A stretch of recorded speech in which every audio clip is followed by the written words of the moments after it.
نہیں اس سے پہلے والا بتائیے نا, سمندر پہ رہنا.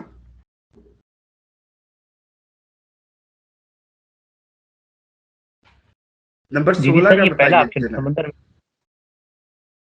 سمندر میں رہنا آپشن درست ہے آپ کی نظر میں, یا جی جی دریا سر. میں رہنے والا درست ہے؟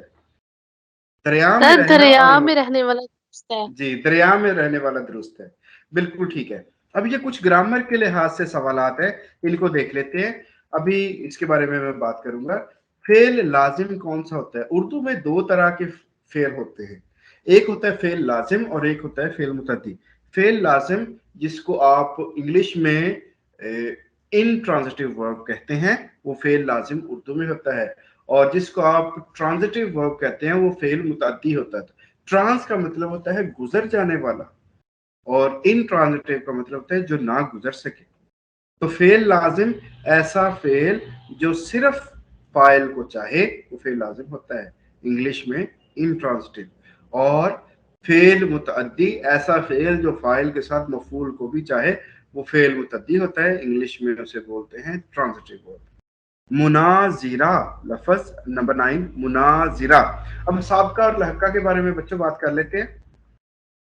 امٹ, امر, اٹل, اچھوت. نمبر 20, اس میں بتائیے کہ سابقہ کون سی علامت ہوئی ہے, سابقہ یا لحقہ. دیکھیں اگر کوئی علامت لفظ کے شروع میں آ جائے تو اس کو سابقہ بولتے ہیں, ٹھیک ہے. اور اگر کوئی علامت یا حروف کا مجموعہ لفظ کے آخر میں آئے تو اسے لاحقہ بولتے ہیں. جیسے الف,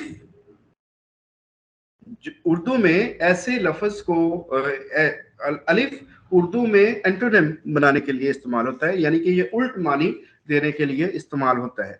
مٹ جانے والا, مٹ کہتے ہیں, مٹ جانے والا ختم ہو جانے والا. لیکن اگر ہم نے الف لگا دیا امٹ بن گیا نہ ختم ہونے والا, ٹھیک ہے. مر جانا ڈائی, لیکن امر نہ مرنے والا. ٹل جانے والا اٹل, نہ ٹلنے والا. چھوت جس کو چھوا جا سکے, اچھوت جس کو چھوا نہ جا سکے یا جس کو چھونا نہیں چاہیے.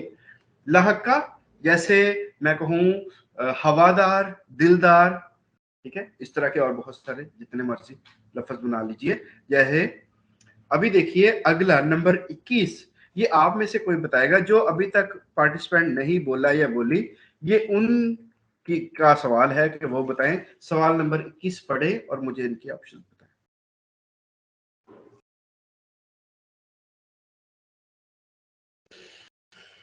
جلدی کیجئے, وقت بہت کم ہے, آپ اپنا قیمتی وقت گنوا رہے ہیں. ختیجہ بولے گی.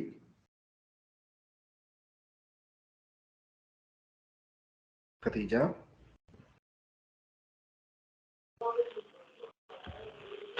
سر میرے خیال میں سابقہ ہے یہ. بالکل ٹھیک ہے. آپ نے سابقہ کہا, کیوں کہا جناب؟ کیونکہ یہ پہلے آ رہا ہے اس وجہ سے. بالکل ٹھیک ہے. ابھی بالکل ٹھیک ہے, یہ آپ نے بالکل ٹھیک کہا, یہ سابقہ ہے. اگر یہ آخر میں کوئی لفظ آتا تو اس میں یہ لاحقہ ہونا تھا. بالکل ٹھیک ہے. اب دو لاحقہ نئے ہوتا الفاظ, جی سر. جی ابھی 2 نئے الفاظ آتے ہیں, ان کے بارے میں بات کر لیتے ہیں. حاصل مصدر ایسا اسم جو کسی مصدر سے بنا ہو اس کو حاصل مصدر کہتے ہیں. جیسے گرانا سے گراوٹ, ٹھیک ہے. جیسے مہنگا سے مہنگائی, ٹھیک ہے. تو یہ والے حاصل مصدر ہے. ایسا اسم جو کسی دوسرے سے بنا ہو اس کو اس میں مشتق کہتے ہیں. جی ابھی سوال نمبر 22 ہے, صبح شام دن رات کو قواعد کی روح سے کیا کہیں گے؟ جناب یہ چاروں آپشنز کی میں وضاحت کرتا ہوں. جب کسی اسم کے ساتھ ہمیں جگہ کا احساس ہو, ہمیں جگہ کا, مکان کا احساس ہو تو اسے اس میں ظرف مکان کہتے ہیں. جیسے لاہور, جیسے کمالیہ, جیسے اسلام آباد, جیسے گھر, جیسے مسجد. اور اگر ہمیں کسی لفظ کے ساتھ, کسی اسم کے ساتھ کسی زمانے کا